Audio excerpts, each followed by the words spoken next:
Gila sih. Sampai detik ini, kalau gue lihat kabut tebal turun di gunung, gue mending putar balik. Gue mending putar balik. Gue mending dibilang cemen daripada harus ketemu warga kampung itu lagi. Gue ini Saka. Ya, pendaki biasalah. Nggak jago-jago amat jujur. Tapi yang penting satu, gue hormat sama gunung. Gue selalu percaya gunung itu bukan cuma soal puncak, tapi soal permisi. Nggak buang sampah sembarangan, itu udah pasti. Selalu permisi kalau mau buang air kecil atau sekedar lewat di pohon besar yang kelihatan angker. Dan ya, gue usahain bantu temen kalau ada apa-apa di jalur. Standar etika pendaki lah. Nggak ada yang spesial dari gue. Gue cuma orang yang nggak mau cari masalah sama penunggunya. Gue yakin lo semua yang dengerin ini juga ngerti kan? Kita ini tamu. Dan tamu harus tahu diri. Awalnya pendakian Gunung M ini lancar jaya. Sumpah. Gue bareng 4 temen gue. Ada Rian, Dita, Bayu, sama si Kiki. Kita semua lagi happy banget. Canda tawa, pemandangan gokil, aman sentosa. Nggak ada firasat buruk sama sekali. Cuaca cerah banget, langit biru, burung-burung nyanyi. Klise, emang. Tapi emang gitu keadaannya. Kita ngerasa, ini bakal jadi pendakian yang healing banget. Kita ngecamp di pos 3, malamnya ngopi, main gitar. Standar pendakian yang sukses lah. Gak ada yang aneh, gak ada yang ngerasa diikutin, gak ada yang denger suara-suara aneh. Semuanya normal. Semua berubah pas kita turun. Besoknya, mungkin sekitar jam 1 siang. Salah satu teman gue, si Rian, kakinya kesleo. Parah. Gue denger sendiri bunyi kreknya. Anjir, mukanya langsung pucat pasi. Gue sebagai tim medis dadakan ya, dan mungkin yang paling sabar di rombongan langsung bantuin dia jalan. Gue papah dia. Alhasil gue sama Rian jalan paling belakang. Pelan banget. Yang lain nungguin di depan. Tapi kan mereka juga gak bisa diam kedinginan. Jadi mereka jalan pelan, kita ngikutin pelan banget di belakang. Masalahnya, kabut tebel banget turun. Tiba-tiba, jelep. Kayak ada yang nurunin tirai putih. Jarak pandang mungkin cuma 1 meter. Gila, putih semua. Gue masih bisa lihat Dita, Bayu, Kiki di depan. Tapi makin lama makin samar. Terus si Rian kecapean. Dia nyender di pohon. Gila, sakit banget, katanya. Lu duluan aja deh, kejar mereka. Bilangin suruh nunggu di pos 2. Nanti gue yusul pelan-pelan. Gue dilema. Tapi Rian bener. Gue harus koordinasi sama yang depan. Akhirnya gue lari kecil, nembus kabut, ngikutin jalur. Tapi kabutnya makin gila. Gue panggil-panggil, Dita, Bayu. Gak ada yang nyaut. Sumpah sunyi banget. Sepi. Kayak kedap suara. Gue berhenti lari. Gue lihat ke belakang. Rian udah lihat kelihatan. Gue lihat ke depan. Teman-teman gue juga lenyap. Gue sendirian. Gue panik dong, jelas. Gue teriak-teriak lagi. Woi, Rian, Dita, di mana kalian? Gak ada jawaban. Cuma gema suara gue yang kayaknya langsung ditelan kabut. Anjir, ini situasi yang paling gue takutin. Sendirian di gunung pas kabut tebel. Gue coba tenang. Oke, Saka tenang. Jalurnya kan jelas. Ikutin aja. Teman-teman gue pasti nunggu di depan. Rian pasti pelan-pelan nyusul di belakang. Gue cuma perlu jalan. Gue jalan ngikutin insting aja. Ngikutin jalur setapak yang gue yakini ini jalur pendakian. Tapi makin lama jalurnya makin aneh. Kayak jarang dilewatin orang. Rumputnya makin tinggi. Gak ada lagi sampah-sampah bungkus permen atau botol plastik yang sialnya jadi penanda kalau ini jalur yang bener. Ini beda. Jalurnya makin sempit. Dahan-dahan pohon kayak sengaja nutupin jalan. Gue harus nunduk, kadang merangkak. Aneh banget. nggak mungkin tim SAR bikin jalur se-ekstrim ini. Gue mulai ragu. Gue berhenti lagi. Anjir, gue salah jalan. Gue denger kayak suara gemericik air, tapi jauh. Dan suara kayak gamelan, lirih banget. Sumpah, gue kira gue mulai halu. Gamelan di tengah gunung, gila. Tapi gue ikutin suara itu. Gue pikir di mana ada suara, di situ ada orang. Pas gue lagi bingung-bingungnya, tiba-tiba kabutnya kayak kebuka. Kayak ada yang niup. Serrrr. Dan di depan gue ada desa. Sumpah, desa beneran. Di tengah gunung, di lembah yang kayaknya nggak ada di peta. Ada warung, ada rumah-rumah panggung kayu, ada asap ngepul dari cerobong. Kayak desa yang hidup, tapi sepi. Sepi banget. Suara gamelan tadi hilang. Yang ada cuma bau aneh. Bau kayak bunga busuk. Enggak. Kayak bau singkong dibakar. Entahlah. Gue bingung. Seingat gue, di jalur pendakian Gunung M ini nggak ada desa evakuasi, nggak ada kampung warga sama sekali di atas. Tapi, mungkin ini jalur evakuasi baru yang gue nggak tahu. Mungkin ini pertolongan. Kaki gue udah capek banget. Gue butuh istirahat. Gue butuh air. Gue pikir ini desa evakuasi atau apa. Gue samperin dong. Hati-hati. Gue jalan pelan. Permisi. Warganya ramah-ramah parah. Begitu gue masuk area desa itu, ada ibu-ibu lagi nyapu halaman. Langsung senyum. Mas, sendirian aja, kesasar ya. Gue kaget disapa. Iya bu, saya kepisah sama rombongan. Kabutnya tebel banget tadi. Oh, biasa itu mas, kabut di sini emang suka gitu. Ayo, mampir dulu ke warung. Ngeteh dulu, angetin badan. Gue dikasih teh hangat di warung. Ada bapak-bapak yang jaga warung. Senyumnya juga ramah banget. Diminum mas, biar tenang dulu. Nanti juga ketemu temennya. Gue lega banget jujur. Gila, di saat gue panik setengah mati, gue nemu peradaban. Gue nemu orang-orang baik. Tehnya manis, hangat, dan ada aroma aneh. Kayak melati? Mungkin teh campur bunga. Bodo amat, yang penting hangat. Gue minum, cepet, aus banget. Nambah mas, tanya bapaknya. Gak usah pak, makasih. Ini, saya mau nanya. Gue mulai cerita ke bapak warung. Teman-teman saya mungkin di depan pak, gak jauh. Ada jalur pendakian ke base camp lewat sini gak pak? Bapak itu senyum, tapi senyumnya gak sampai ke mata. Oh, ada. Jelas ada. Tapi udah mau sore nih mas. Kabutnya juga masih tebal. Gak baik jalan pas kabut. Tapi pak, saya harus nyusul mereka. Mereka pasti nungguin mas. Atau mereka juga mampir ke sini nanti. Katanya. Loh, kok bisa? Udah mas, nginep aja dulu di sini semalam. Dia motong omongan gue. Lembut tapi maksa. Besok pagi kalau cuaca udah cerah, nanti diantar bapak cari temennya. Gue ngerasa aneh. Ini keanehan pertama yang gue sadar. Mereka senyum, tapi matanya kosong. Kayak boneka. Kayak lu ngomong sama manekin. Terus pas gue nanya jalur pendakian lagi, mereka selalu ngalihin pembicaraan. Gue tanya 3 kali. Pak, serius, jalurnya sebelah mana? Dia malah jawab, tehnya enak ya mas. Itu teh dari kebun kami sendiri. Gila, nggak nyambung. Jawabannya itu terus. Diulang-ulang. Ngalihin. Gue mulai nggak nyaman. Gue edarin pandangan ke seluruh warung. Sederhana banget warungnya. Dinding kayu. Cuma ada ya teh, kopi, sama jajanan aneh yang gue nggak kenal. Kayak rengginang, tapi warnanya ungu. Bodo amat. Terus mata gue berhenti di pojokan warung. Pas gue lagi minum teh, gue lihat ada 2 pendaki lain lagi duduk di sana. Cewek, cowok, masih pakai carrier, masih pakai jaket gunung. Mukanya pucet banget, kayak ketakutan. Tapi mereka cuma diam aja, nunduk ngeliatin meja, nggak ngomong, nggak gerak.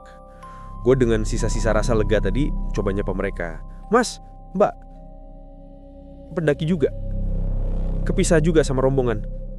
Mereka nggak nyengok sama sekali. Diam, kayak patung. Gue coba lagi. Gue berdiri, gue deketin meja mereka. Mas, Mbak, kalian nggak apa-apa? Gue lambai-lambain tangan di depan muka mereka, nggak ada reaksi. Mata mereka kebuka, tapi ngelihatnya ke bawah. Kosong. Bapak warung langsung nepuk pundak gue. Gue kaget. Keras banget nepuknya. Udah mas, mereka lagi capek. Jangan diganggu. Mereka juga mau nginap malam ini. Aneh banget, sumpah. Aneh. Kenapa mereka nggak respon? Kenapa mereka pucet banget? Kayak mayat hidup. Kenapa? Gila. Gue mulai mikir yang enggak. Gue harus pergi dari sini. Sekarang. Gue berdiri. Makasih pak, tehnya. Berapa? Gue rogoh kantong. Nggak usah mas. Tamu. Bapak itu senyum lagi. Mata itu kosong. Saya mau coba nyusul teman saya aja pak. Mungkin mereka nunggu. Saya bilang mas, nggak baik katanya. Nadanya mulai berubah. Kabut. Sebentar lagi maghrib. Di sini bahaya kalau maghrib masih di luar. Gue nggak peduli. Gue harus pergi. Makasih pak. Gue taruh selembar uang 20.000 di meja. Buat tehnya. Gue langsung jalan cepat keluar warung. Pas gue di ambang pintu, tiba-tiba ada kakek-kakek yang kayaknya Pak Kades kah? Atau tetua desa? Dia nyamperin gue. Badannya bungkuk, tapi matanya tajam. Beda sama bapak warung tadi. Mas, katanya, suaranya berat dan serak. Iya pak.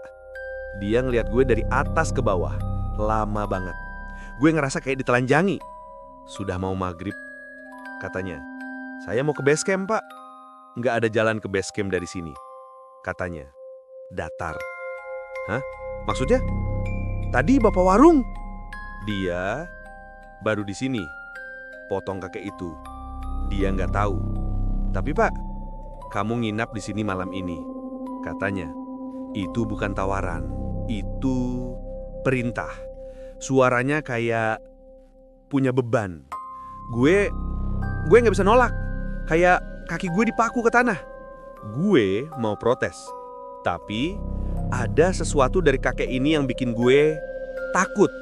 Matanya itu anjir. Kayak ngeliat isi kepala gue. Dia nunjuk satu rumah panggung kosong gak jauh dari warung. Kamu tidur di sana. Gratis. Kami sediakan makan malam nanti. Saya nggak lapar pak. Kami sediakan. Ulangnya, nggak peduli gue lapar atau enggak. Gue nggak bisa nolak. Entah kenapa kaki gue lemes. Gue ya nurut. Gue jalan ke rumah itu kayak kerbau dicucuk hidungnya. Menjelang maghrib, pas gue baru aja masuk ke rumah itu, Pak Kades itu nyamperin gue lagi. Dia berdiri di depan pintu, bikin siluet, nyermin. Mas, katanya. Iya pak. Dia natap gue, tajem banget. Kalau sudah malam, jangan keluar rumah apapun yang terjadi. Dengar nak? Iya pak. Tutup semua jendela, tutup semua pintu, kunci. Dan apapun yang kamu dengar, apapun yang kamu cium, jangan sekali-kali mengintip. Dia tahu. Tahu apa? Di situ bulu kuduk gue langsung berdiri semua. Sumpah, begitu matahari tenggelam, suasana desa langsung berubah total. Kayak saklar lampu dimatiin. Dari yang tadinya walaupun aneh, tapi tenang, jadi mencekam. Mencekam gila. Langit yang tadi cuma kabut, sekarang jadi gelap pekat. Nggak ada bintang, nggak ada bulan, cuma hitam. Hitam kayak tinta. Dan suara-suara itu mulai kedengeran. Dari luar, gue dengar suara-suara aneh. Ini bukan suara jangkrik. Ini bukan suara burung malam. Ini kayak suara orang nyeret sesuatu yang berat di tanah. Di jalanan tanah depan rumah gue. Srit, srit, srit. Berat banget. Dan basah. kayak karung goni basah diseret. Sumpah, gue bisa ngebayangin jejak basah di tanah. Terus ada suara geraman. Geraman-geraman rendah. Kayak anjing besar, tapi bukan. Ini lebih dalam. Kayak suara dari perut. Dan gak cuma satu, banyak. Mereka kayak saling saut-sautan. Terus ada suara cekakan lidah. Tek, tek, tek. Keras banget. Kayak orang lagi makan, tapi barbar. Kayak orang kelaparan yang baru nemu mangsa. Gue di dalam kamar ngeringkuk. Gue udah tutup semua jendela kayu. Gue tutup pintunya. Gue dorong dipan kayu buat nahan pintu. Gue duduk di pojokan meluk lutut. Gue matiin senter. Gue gak mau bikin suara sama sekali. Jantung gue anjir kayak mau meledak rasanya. Apa-apaan ini? Dia siapa ini? Apa yang lagi terjadi di luar? Tiba-tiba bau. Bau wangi kemenyan tiba-tiba nyengat banget dari luar. Wangi tapi bikin enek. Kayak wangi kembang kuburan. Kuat banget kayak dupa dibakar di depan hidung gue. Tapi bau itu disusul bau anyir darah. Kental banget baunya. Bau amis, bau karat besi. Gila, bikin mual. Dua bau itu campur aduk. Wangi kemenyan dan bau darah segar. Perut gue bergejolak. Gue hampir muntah. Gue tutup hidung gue rapat-rapat di kamar yang disediain buat gue. Kamarnya sederhana. Cuma ada dipan kayu sama tikar pandan. Tapi sekarang rasanya kayak penjara. Gue gak bisa keluar. Dan gue gak mau keluar. Tapi ya, gue tuh orangnya penasaran. Sialan emang. Rasa takut gue gede. Tapi rasa penasaran gue lebih gede. Gue harus tahu apa yang ada di luar. Kenapa Pak Kades itu ngelarang gue ngintip? Apa yang mereka sembunyikan? Apa suara-suara itu? Apa bau itu? Jangan ngintip, kata Pak Kades tadi. Jangan ngintip, kata otak gue.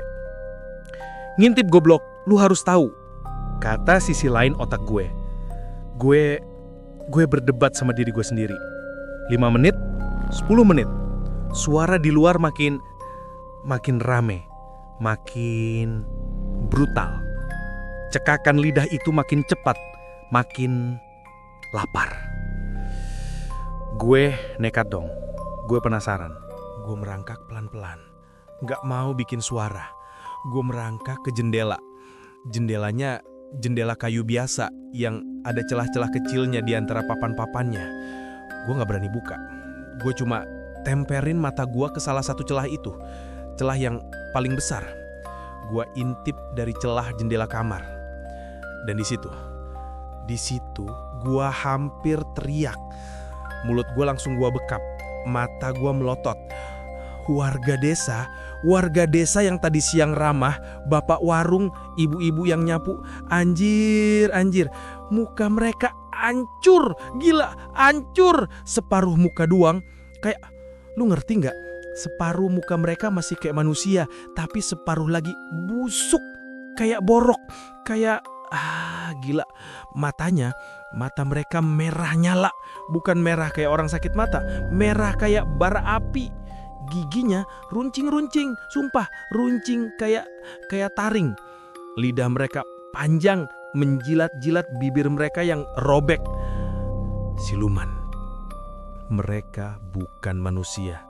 Mereka warga yang tadi gue sebut di awal. Dan mereka lagi ngapain coba?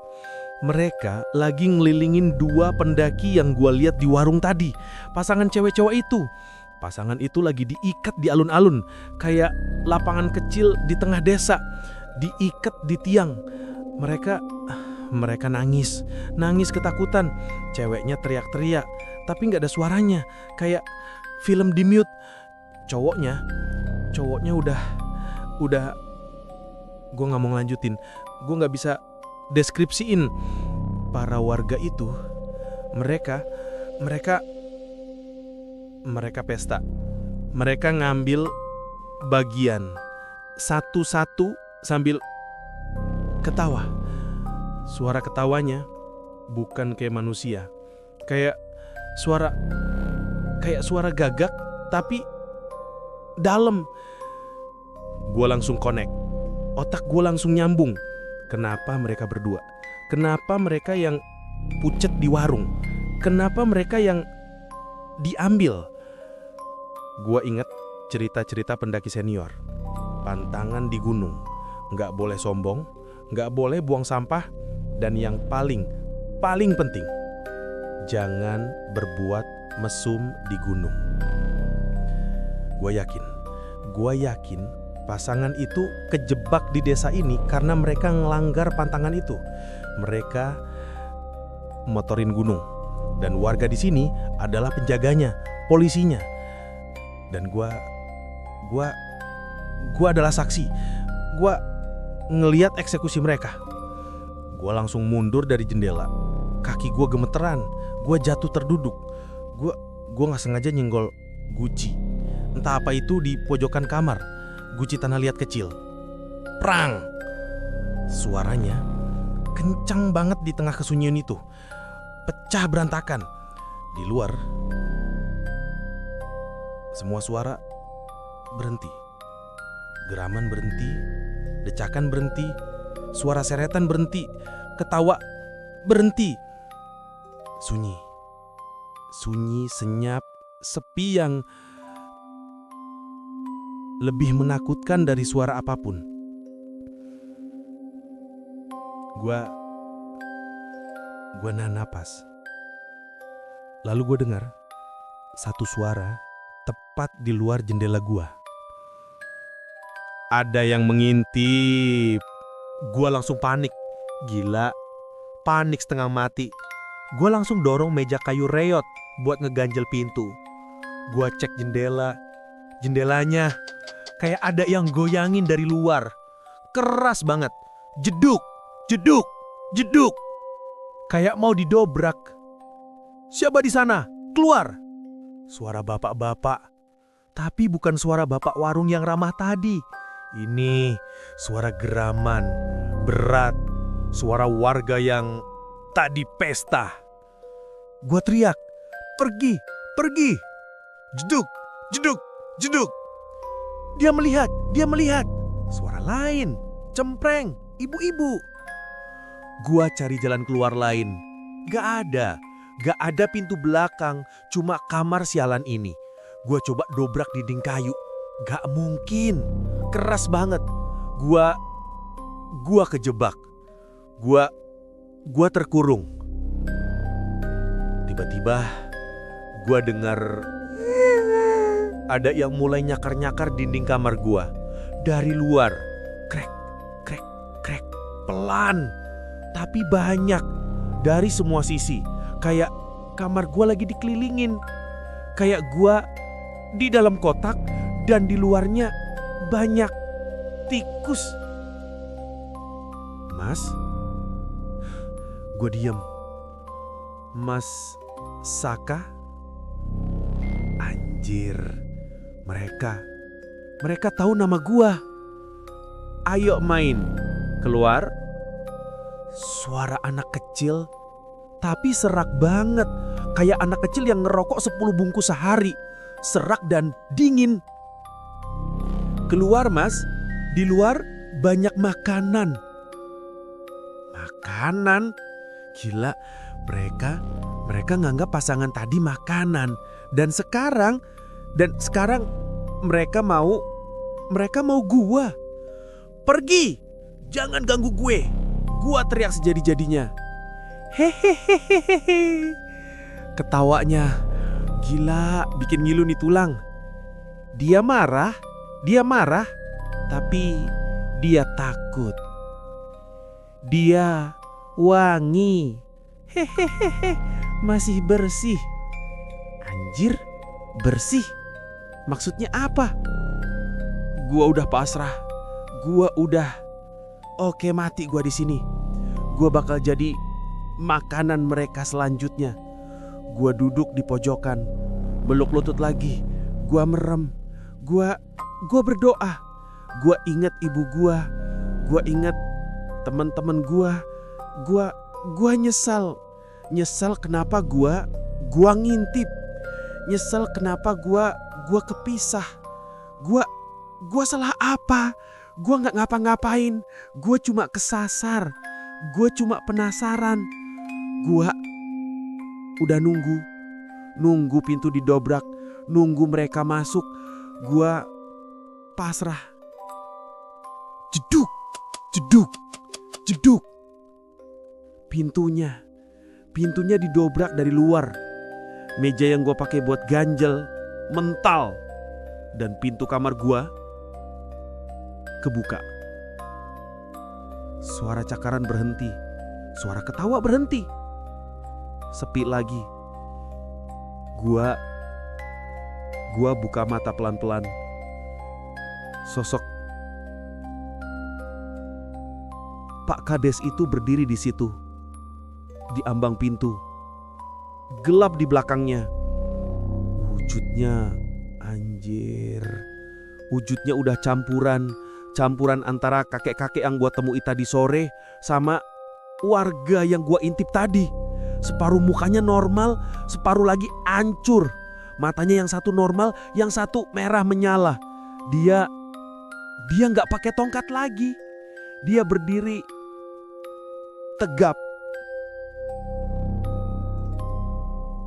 Anehnya, dia kelihatan tenang. Dia nggak kayak yang lain. Dia nggak beringas. Dia cuma natap gua. Di belakangnya, gua bisa lihat warga yang lain ngintip dari balik pohon, dari kegelapan. Mata-mata merah itu ngawasin gua. Gua nggak bisa gerak, takut.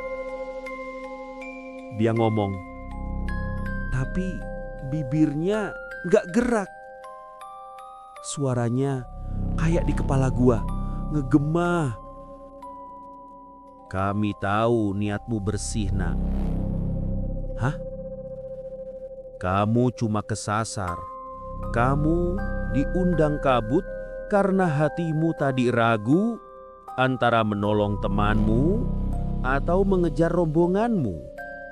Kamu diuji. Uji apa?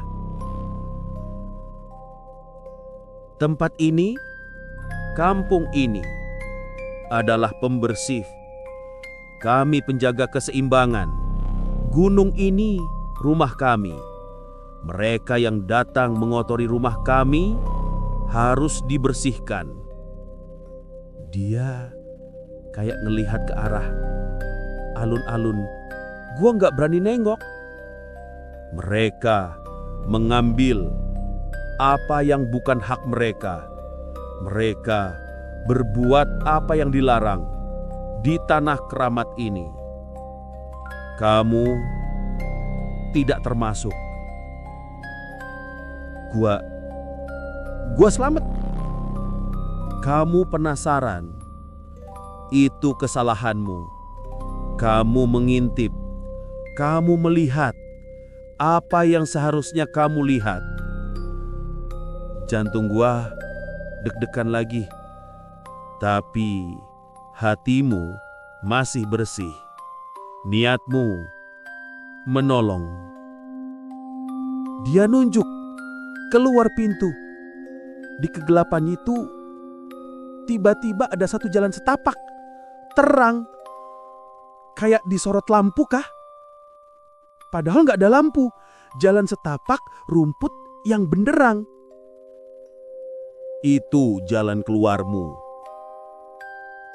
Gua gila.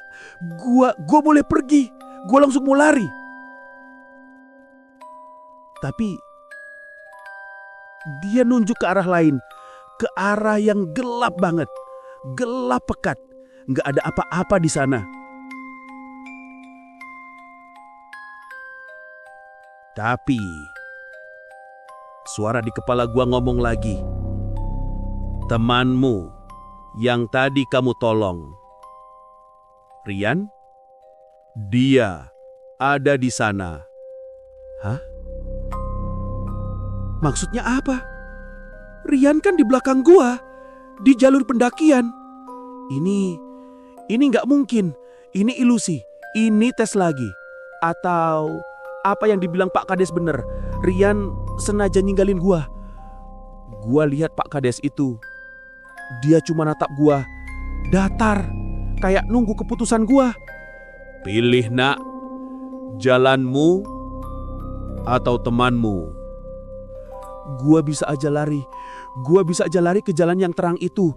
Dan selamat pulang. Bodoh amat sama suara Rian palsu itu. Bodoh amat sama Rian. Tapi gimana kalau itu Rian beneran?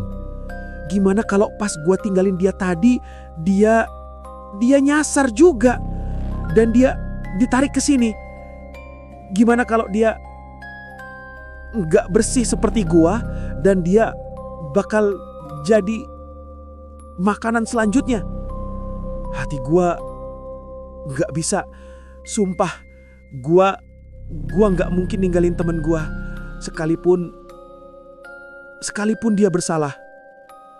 Sekalipun ini mungkin akhir hidup gua.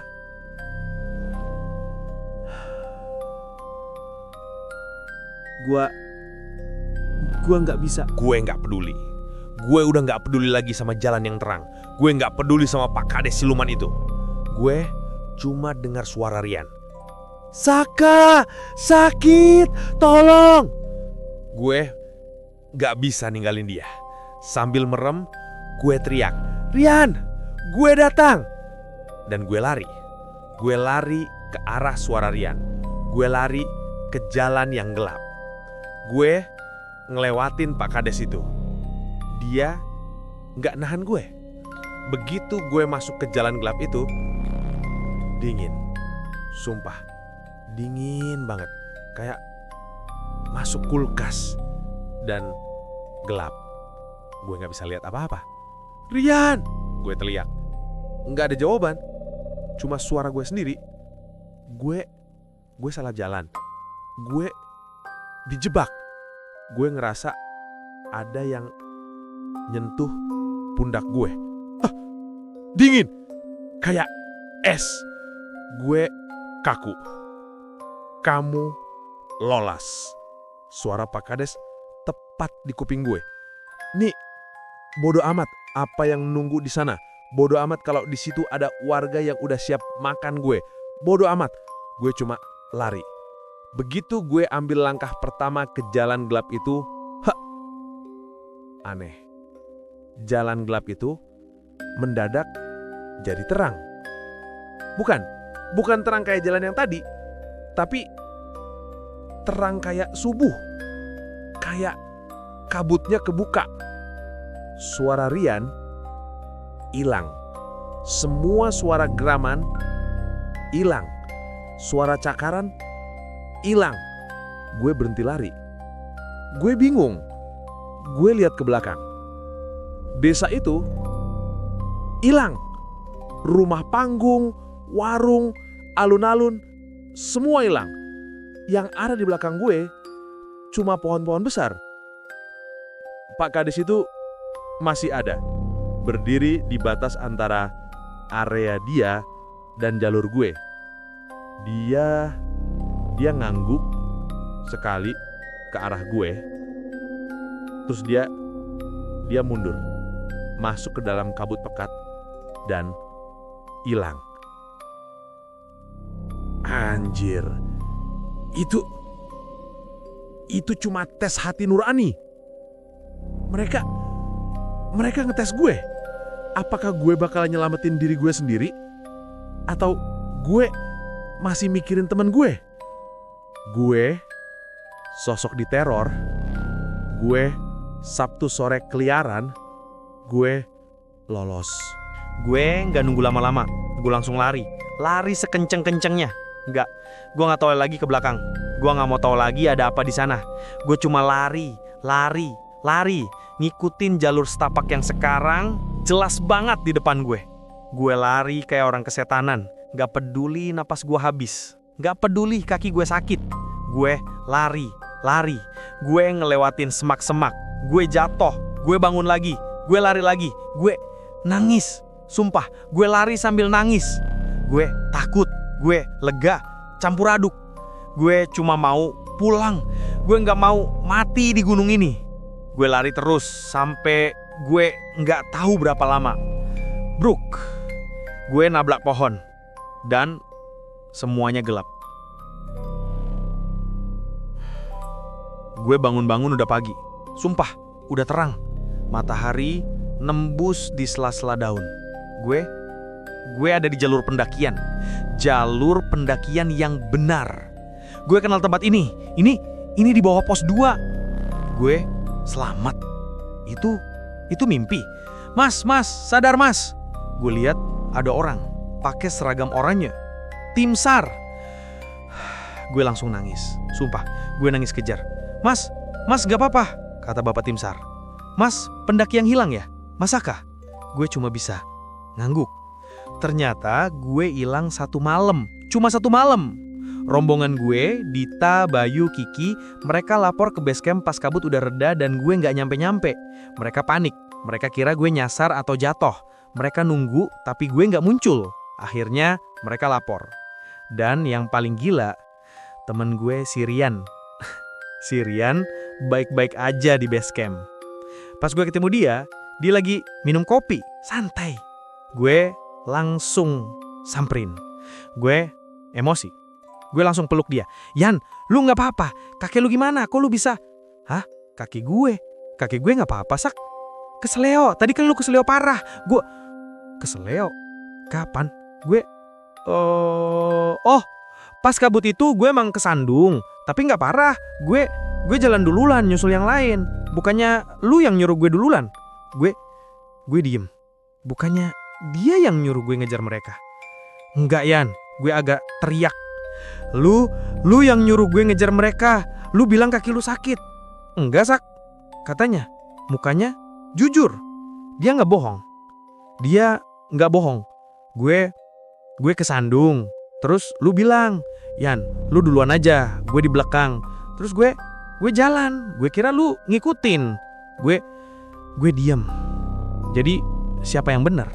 Apa kata-kata Pak Kades tadi soal Rian? Gue nggak tahu. Gue nggak tahu mana yang benar. Yang jelas suara Rian yang gue dengar di kampung setan itu palsu.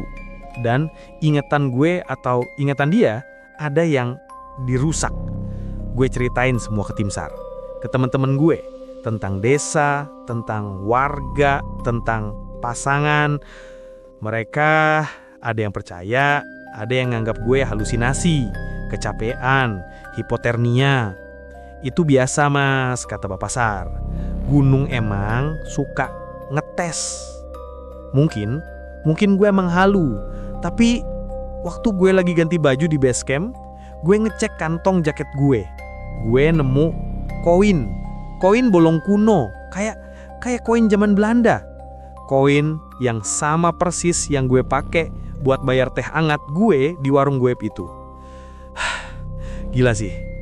Sejak saat itu, gue kalau naik gunung dan gue lihat ada pasangan yang aneh-aneh, yang mesra-mesraan berlebihan atau misah-misah gak jelas, gue mending langsung ngejauh. Gue bukan penjaga moral, gue nggak peduli urusan orang, tapi gue bergidik.